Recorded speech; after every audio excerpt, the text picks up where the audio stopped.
요셉의 효도라는 제목으로 잠시 말씀을 나눌까 합니다. 올해도 매년 이 설문조사를 하더라고요. 언젠가부터 매년 설문조사를 보니까 어버이날을 지나면서 어버이날 가장 받기 싫은 선물이 무엇이냐 설문조사를 하는데 어버이날 가장 받기 싫은 선물이 제일 첫 번째가 1위가 카네이션이다.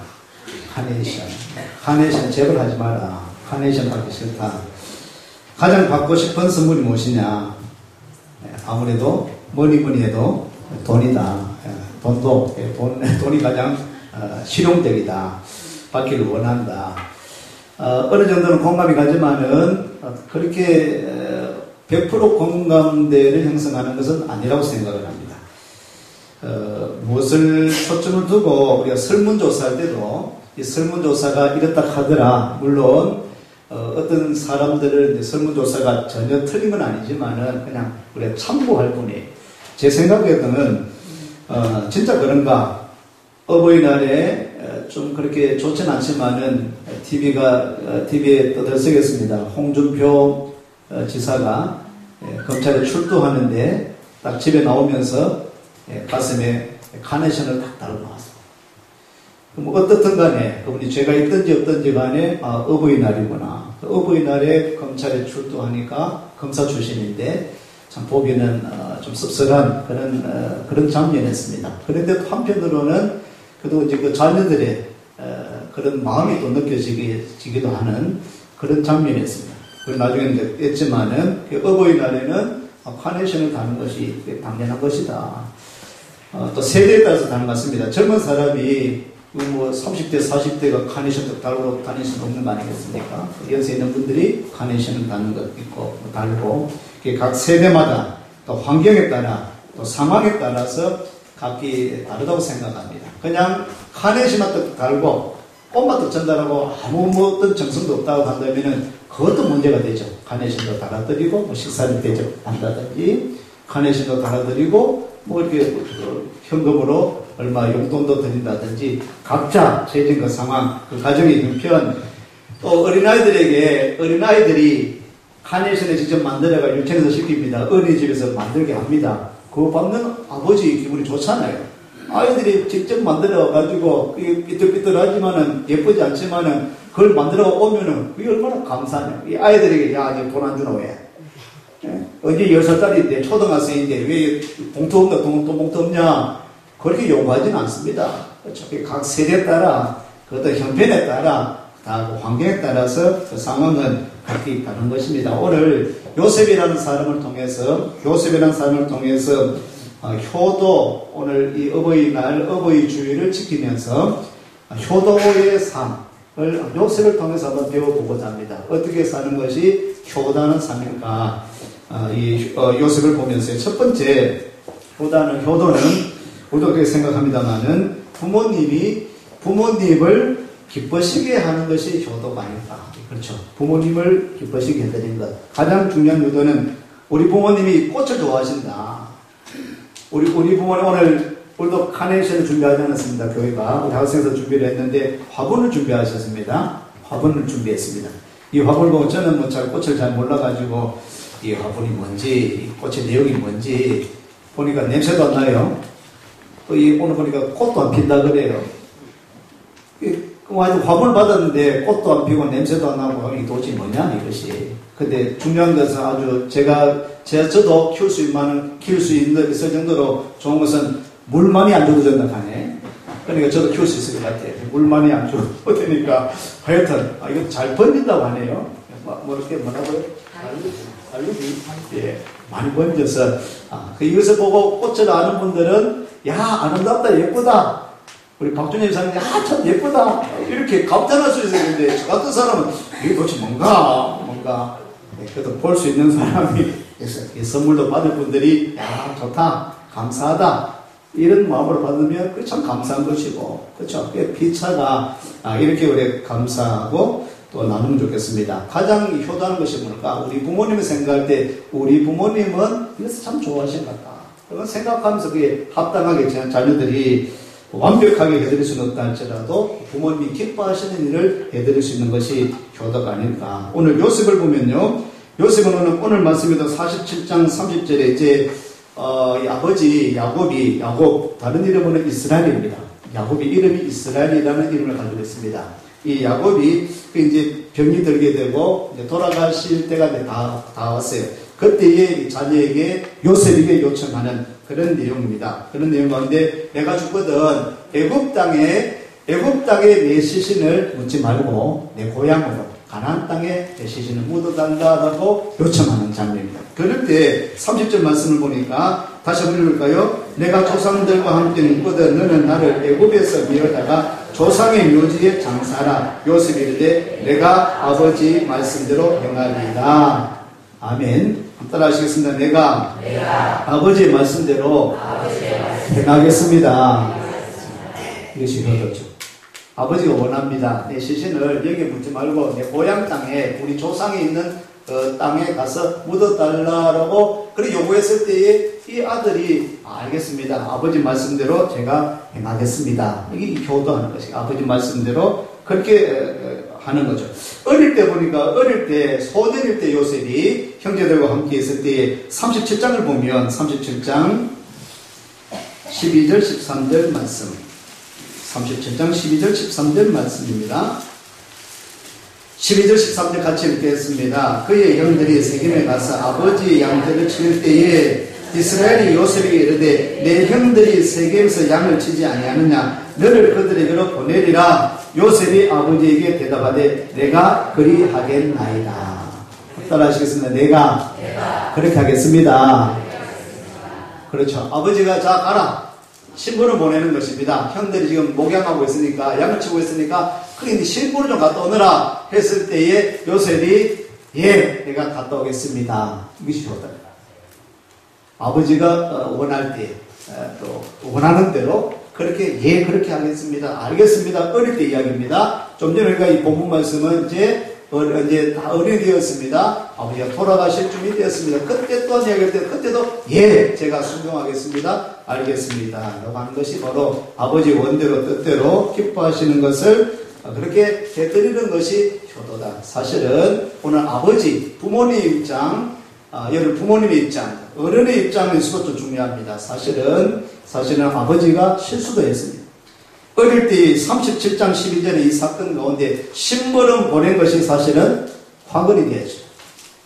괜히 심부름 보냈기 때문에 화근이 되었습니다. 화근이 되어서 요셉이 죽을 뻔했습니다. 형들이 얻어맞아 죽을 뻔했습니다. 웅덩이에 빠졌습니다. 애굽이라는 곳에 그렇게 팔려버렸습니다. 심부름 보내지 않았다면 아버지가 왜 사실을 몰랐을까? 문제는 그 가정에서 비롯합니다. 가정에서 비롯돼요. 나중에 잠시 또 살펴보겠습니다만은 문제 없는 가정이 없죠. 문제 없는 사람이 없습니다. 이 가정도 문제 있는 가정이었습니다. 12명의 아들이 있으면 다 배다른 아들, 이복 형제들이 그런 문제가 있는 거예요. 그 가운데 이 아버지 야곱이 특별히 아버지 야곱이 12명의 아들 가운데 요셉은 11번째 아들입니다. 11번째 아들인데 4명의 부인을 두었습니다. 고대 또 그 상황을 우리가 좀 이해를 할 필요가 있지만 하여튼 4명의 아내를 둔 것도 문제가 된 것이고 4명의 아내를 통해서 12명의 아들이 있었는데 4명의 아내 중에도 또 누구를 더 좋아했느냐면 라헬이라고 하는 여인을 더 좋아했습니다. 그 라헬의 아들이 바로 요셉이었습니다. 요셉과 12번째 아들 베냐민 11번째 요셉과 12번째 아들 베냐민이었습니다. 어릴 때부터 그 성을 보면은 야곱이 누구를 더 사랑했느냐면은 자기 아내 라헬을 사랑했기 때문에 그를 통해서 낳은 아들 요셉을 지극히 사랑했습니다. 형제들이 보니까 아주 눈꼴사라고요. 눈꼴사나. 넘어가지고 질투가 나는 거예요. 그런 가운데 그런 가운데 꿈이야기도 있지 않습니까? 그래서 때가 나면 한번 때려주고 싶은데 시간 되면 때려주고 싶을 정도가 아니라 죽이고 싶은데 동생인데도 그런데 지금 목축을 저희 나가고 있습니다. 그걸 모르고 아버지가 신부를 보내고 있으니까 이 축으로 보내는 거예요. 그런 사건들. 그래서 우리 부모님이 이 가정의 형편들 또 자녀들의 형편도 잘 돌아보는 것도 참 중요하다. 그죠? 야, 내가 부모이기 때문에 내 말 들어. 무조건 말 들어. 이것만 할 것이 아니라 조금 자녀들의 형편, 오늘 가정의 형편이 어떤가도 파악할 수 있는 어른, 그런 우리 부모님의 입장도 되어야 되지 않겠느냐라는 것을 생각해 보고요. 그런데 일단 이 요셉은 어떤 상황이든 간에 부모님 말씀에 아버지 말씀에 순종하는 사람이었다. 그러니까 아버지가 원하시니까 그렇게 말씀하시니까 그대로 예 제가 가겠습니다. 제가 하겠습니다라고 이야기한 그렇게 순종한 사람이 요셉이었다. 그럼 나중에 애굽에 가서 참 하나님의 은혜입니다. 하나님의 은혜로 애굽에 팔려갔는데 노예 생활을 했습니다. 종살이를 했습니다. 그런데 꿈을 잃지 않았습니다. 요셉은 믿음이 있었습니다. 효도하려고 하면은 믿음이 있어야 될 줄 믿습니다. 하나님은 잘 믿으면 그렇습니다. 말씀은 처음부터 말씀은 효도를 가르치고 있습니다. 십계명도 효도를 가르치고 있습니다. 우리 예수님도 효도의 그런 본이 되시고 실천하셨고 효도를 가르치고 있습니다. 성경 기독교는 교회는 효의 종교입니다. 그렇기 때문에 그는 우리 효를 생각해야 되는데 이 효는 바로 믿음을 가질 때 하나님에 대한 믿음을 가질 때 주님에 대한 예수님에 대한 믿음을 가질 때에 성경 말씀 잘 알고 있을 때에 참으로 효의 생활 효의 삶이 되어질 줄로 믿습니다. 요셉은 믿음 있는 사람이었습니다. 하나님을 잘 믿었습니다. 팔려가도 노예 생활을 해도 종살이를 해도 믿음을 잃지 않았습니다. 꿈을 잃지 않았습니다. 멀리 떠나 있어도 아버지를 생각했습니다. 형들이 참 원수같이 느껴지지만 나중에 보면은 형들도 다 용서하게 됩니다. 나는 믿음 있는 사람이기 때문에 그러므로 가능이 있다는 것이죠. 오늘 우리가 효를 실천할 수 있는 그 가능성은 오늘 우리가 믿음을 가지고 있을 때 예배드리는 삶, 하나님을 잘 섬기는 사람, 말씀 가운데 살려고 노력하는 사람은 자동적으로 그 가정이 화목한 가정, 또 효를 실천할 수밖에 없는 그런 가정인 줄로 믿습니다. 자, 떠나 있었는데 그때도 늘 이 요셉은 생각했습니다. 떠났을 때 아버지가 살아 계시는지, 고향의 아버지가 지금 연세가 이쯤 되었는데 100세가 넘으셨습니다. 나중에는 살아 계시는지 늘 걱정이 됐어요. 나중에 이 가나안 땅에 기근이 들어서 참으로 기적같이 형제들과 상봉하는 일이 생기거든요. 그때 보는 것이 아버지, 우리 아버지가 살아계시는가, 그것이 가장 궁금해하는 거죠.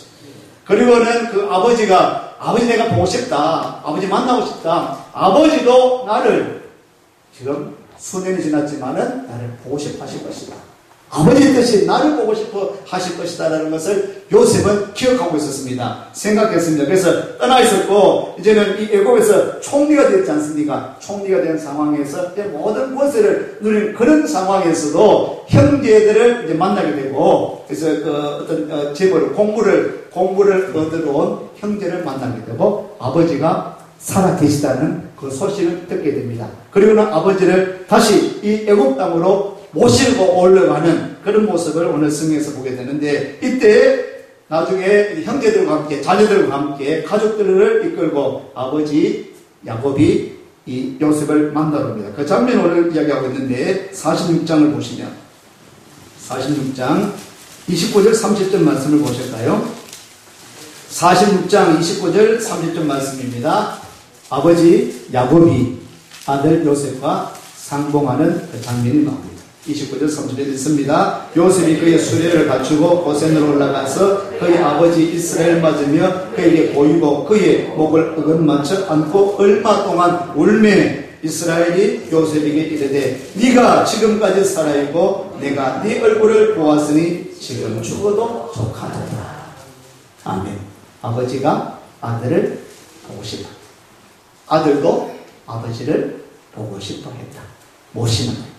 아버지 빨리 모셔야 되겠다. 더 연로하시기 전에, 돌아가시기 전에 이곳에 모셔서 내가 섬겨야 되겠다. 이런 지극정성의 마음으로, 효도하는 마음으로 아버지를 모시고 있습니다. 빨리 수레를 갖춰가지고 아버지를 만나러 갑니다. 아버지를 또 모시고 왔습니다. 오늘 만나는 그 장면, 이 이스라엘 야곱 아버지를 맞으며 그에게 보이고, 그 아버지 앞에 보이고 그의 목을 어긋맞고 안고 얼마 동안 울고, 여러분 그 장면 한번 연상해 보십시오. 생각해 보십시오. 아버지와 아들이 만나는 장면입니다. 이스라엘의 아버지 이야기합니다. 요셉에게 네가 지금까지 살아있었구나. 내가 네 얼굴을 보았다. 지금 죽어도 이제 나 괜찮다. 내가 네 얼굴 참 보고 싶었다. 너를 만나고 싶었다. 아버지가 원했던 것은 이 아들 요셉을 만나기를 원했다는 것이죠. 요셉이 효도를 했습니다. 그죠? 아버지가 만나고 싶어요. 아들을 만나고 싶어 했으니 그 아들이 이 아버지를 모시고 얼굴을 보여드렸습니다. 안아드렸습니다. 함께 울고 아버지가 살아있습니다. 아버지도 살아계시는군요. 이렇게 만나는 그 장면, 효도하는 모습입니다. 그래서 이런 말들이 있습니다. 오늘 우리 어른들을, 부모님을 자녀들이 모시고 사는 것이 효도인가? 모시고 사는 것이 효도인가? 모시고 살지 않는 것이 효도인가? 서두에 말씀드렸습니다. 이것은 누구한테 물어봐야 되겠습니까? 부모님이 물어요, 부모님이 얼마 전에 식당에 가서 한 노인을 만나서 아주 한 70대 안 되겠습니까? 그 할머니인데 아주 멋있게 잘 입었어요. 노인대학에 다니신 것 같아요. 그 앞에 계시는 그 할아버지는 남편이 아닌 것 같아요. 식사를 하시고 있던데 친구인 것 같아요, 친구. 근데 따로 살아요. 자녀들은 따로 있고 따로 살아요. 그때 잠시 말씀을 나눌 때 보니까 그분이 하는 말이 왜 같이 살아? 왜 같이 살아? 왜 아이들, 자녀들 눈치 보면서 내가 왜 같이 살아?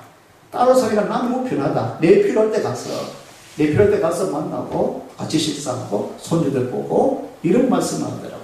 또 어떤 분들은요, 효도라고 생각하는 것은 함께 사는 것이 효도다.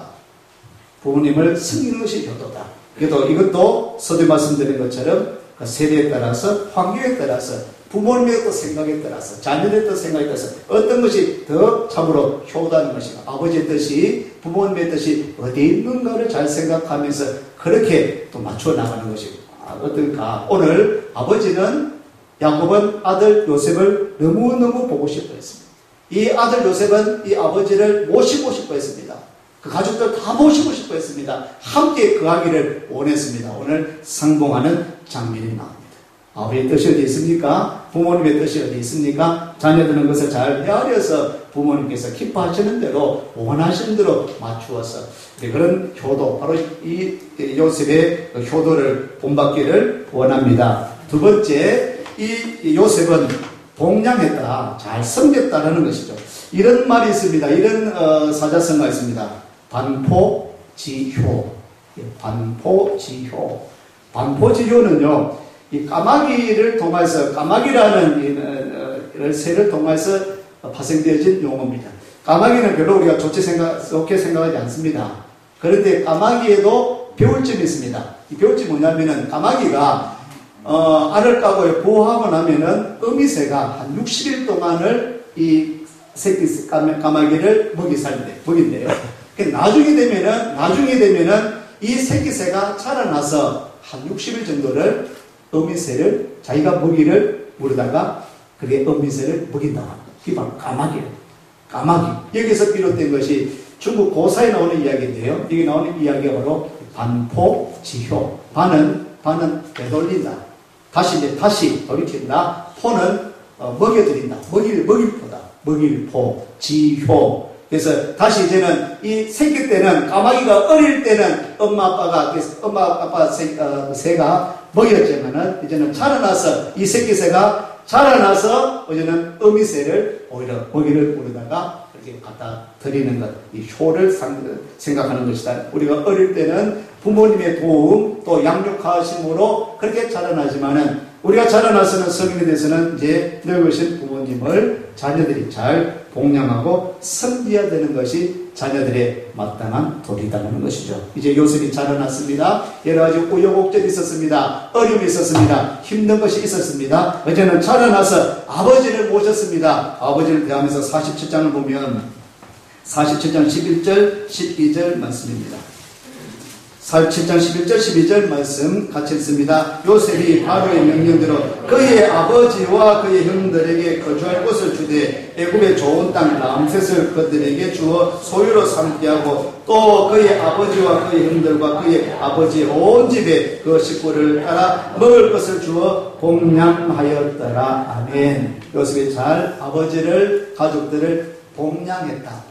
잘 섬겼다. 필요한 것을 다 입히게 하고 또한 먹고 싶은 것을 먹게 하는 이렇게 봉양을 했다라고 이야기를 하고 있습니다. 요셉은 아버지가 원하는 것을 또 기뻐하는 것을 해드렸을 뿐 아니라 필요한 그런 물품들을 제공하고 또 또 지금 먹고 입는 것을 잘 삭혀서 봉양하는 그런 사람 아들 요셉이었다라고 이야기를 합니다. 오늘 우리 어른들이 부모에게 필요한 것이 무엇일까요? 그걸 잘 생각하면서 봉양할 수 있는, 봉양해 드릴 수 있는 반포지효. 이제는 자녀들이 자라났습니다. 부모님의 은혜 가운데 잘 성장했습니다. 그러면 이제는 자라나서 우리가 부모님을 잘 봉양할 수 있는 그런 자녀들 되시기를 축원합니다. 세 번째 요셉은요, 마지막으로 세 번째, 형제 우애. 부모님 보시기에 자녀들이, 형제들이 우애롭게 화목하게 지나는 것 부모님께서 기뻐하시지 않겠습니까? 그런데 참 이상하게 창세기부터 처음부터 가정은 화목하지 않았습니다. 처음부터 가정은 깨어지기 시작했습니다. 죄 때문에 그렇습니다. 하나님 말씀을 어기고 그 말씀에 불순종하니까, 죄가 들어오니까 가정이 깨어지기 시작했습니다. 깨어진 가정, 부부가 잘해야 됩니다. 부부가 건강해야 됩니다. 부부가 행복해야 됩니다. 그렇지 않으면 깨어지기가 쉽습니다. 깨어집니다. 부부간에 화목하고 행복하기를 힘써야 되는 것이죠. 아담과 하와가 말씀에 불순종했습니다. 죄가 들어왔습니다. 그 가운데 그 아들 가인과 아벨 형제간에도 불화가 일어났습니다. 싸우기 시작했습니다. 끔찍스러운 사건이 처음 가정에서 일어났습니다. 형 가인이 동생 아벨을 죽였습니다. 죄 때문에 그랬어요. 죄 때문에. 이 가정이 화목하기를 힘쓰고, 그래서 이 자녀들을 좋아해서 잘 양육하기를 힘써야 되는 것입니다. 이 가정이 깨어졌는데 이 아이를 오면은 믿음의 가정이라고, 믿음의 조상이라고 하는 아브라함을 보십시오. 아브라함과 사라도 참으로 인고 부부였는데 늙을 때까지 100세가 되도록 그렇게 아름다운 가정을 형성했지만 이들도 물론 실수가 있었습니다. 오류가 있었습니다. 어려움이 있었습니다. 아들이 태어났습니다. 이삭이 태어났습니다. 또 종을 통하여서, 하갈이라는 종을 통하여서 아들이 태어났습니다. 이스마엘이라는 아들이 태어났습니다. 이 사라와 하갈, 여종과의 그런 또 불화가 일어났습니다. 또 하갈과 이런 이스마엘이 쫓겨나게 됩니다. 이런 가정에 어려움이 있었는지 않았습니다. 이삭을 보십시오. 이삭은 리브가라는 아내를 기도하면서 얻었습니다. 그런데 이삭과 리브가에는 쌍둥이 아들이 있었습니다. 그 아들은 에서와 야곱이었습니다. 에서와 야곱의 사이는 어떠했습니까? 아버지 이삭은 누구를요? 형 에서를 좋아했습니다. 어머니 리브가는 그 동생 바로 이 야곱을 좋아했습니다. 편애했습니다. 가정에 또 불화가 생깁니다. 편애하는 가운데에 장자권 그런 논쟁이 났습니다. 요사이 기업에, 큰 기업은 형제의 난이 무섭죠. 형제의 난. 유산관계, 동관계 때문에 싸우고 난리가 나는 이런 기사들이 많이 일어나고 있지 않습니까? 이삭과 리브가 이런 가정에서도 에서와 야곱 형제의 난이 일어났습니다. 형이 동생을 죽이려고 합니다. 동생 야곱은 피난했습니다. 외사또 집에 도망갔습니다. 오늘 사건, 야곱에게 12아들이 있었습니다. 이 12명의 아들에게도 나중에 많은 문제가 있었죠. 이복 형제 가운데. 자, 가정들마다 다시 말씀드립니다. 문제 없는 사람은 없습니다. 문제 없는 가정이 없어요. 다 문제를 안고 있습니다. 그렇죠. 여러분 가정에는 행복하십니까? 행복하기를 축원합니다. 진심으로 축원합니다. 그렇지만 가정들마다 문제는 있긴 말이에요. 문제가 있습니다. 부부 간에도 있습니다. 자간에도 부모와 자녀 간에도 있습니다. 형제들 간에도 문제는 있을 수 있습니다. 오늘 성경을 보십시오. 성경의 형제들도 가정에도 부부 간에 문제가 있었습니다. 문제가 있는데 오늘 보면 요셉을 통해서 얻을 수 있는 것은 요셉이 형들 때문에 달려져 가지고 죽을 뻔했습니다. 죽을 고생을 했습니다. 너무너무 힘들었습니다. 그런데 자기가 이제는 애굽의 총리가 되었습니다. 문제를 해결하는 11번째 아들, 어린 동생이지만은 이 11번째 아들, 동생인 이 요셉이 들어가지고 아버지를 봉양하게 됩니다. 그 형제를 섬기게 됩니다. 문제가 있었습니다. 얽히고 섞인 문제가 있습니다. 그래서 화해를 일으키는 것이 누가 일으키냐면 요셉을 통하여서 형제가 우애하게 되고 화해하게 된다. 할렐루야. 부모님 보시기에 가장 좋은 것은 형제들 간에, 남배들 간에 자녀들이 화목하게 자라는 부부간에 문제가 있었다 할지라도 자녀들이 잘 성장하게, 건강하게, 건전하게, 믿음으로 화목하며 화해롭게 그렇게 성장하는 것을 부모님이 원하지 않겠습니까? 오늘 믿음의 가정들은 저와 여러분들이 말씀을 잃어버릴 때, 주님을 잃어버릴 때는 이런 효를 잃어버리기 쉽습니다. 화해와 화목을, 행복을 잃어버리기 쉽습니다. 그래서 행복을 찾을 수 있도록, 효를 찾을 수 있도록 믿음 안에 거할 수 있는 여러분 되시기를 축원합니다. 오늘 50장 18절 말씀을 한번 보시면 50장 18절에서 21절 말씀입니다. 아버지 야곱이 돌아가셨어요. 아버지 야곱이 돌아가시니까 이 당시에 애국의 권세를 누가 가지고 있습니까? 요셉이 총리입니다. 누가 지금 벌벌 떨고 있냐면은 형들이 벌벌 떨고 있습니다. 왜냐하면 아버지가 돌아가셨습니다. 이제 형제의 난이 일어날 것이다.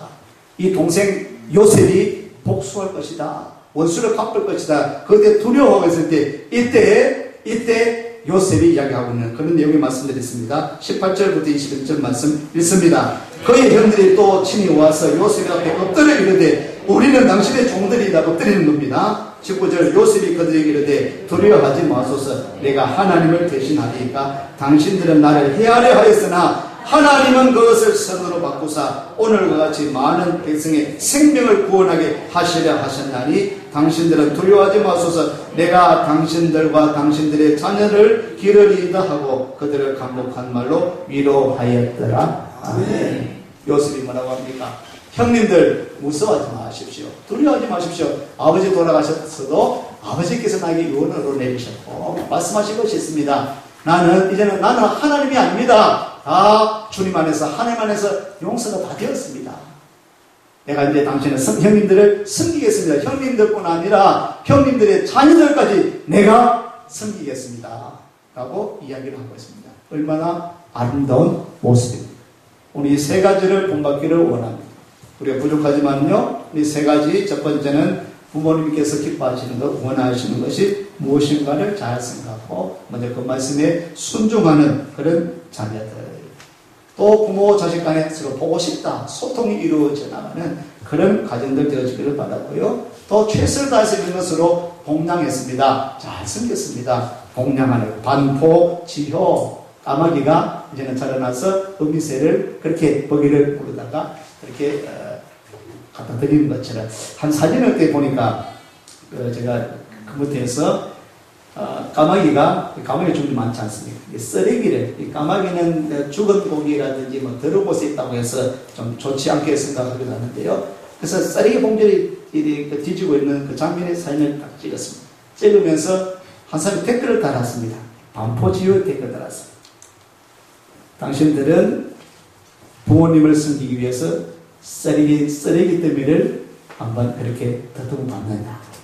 부모님을 봉양하기 위해서 그렇게 더러운 일이라도 힘든 일이라도 그 힘든 일을 해서 쓰레기 더미를 뒤져가지고도 어미새를 먹여드리려고 그렇게 하는 당신들은 부모님께 효도하기 위해서 그렇게 굳은 일, 힘든 일도 감수하면서 그렇게 고생해 보았느냐.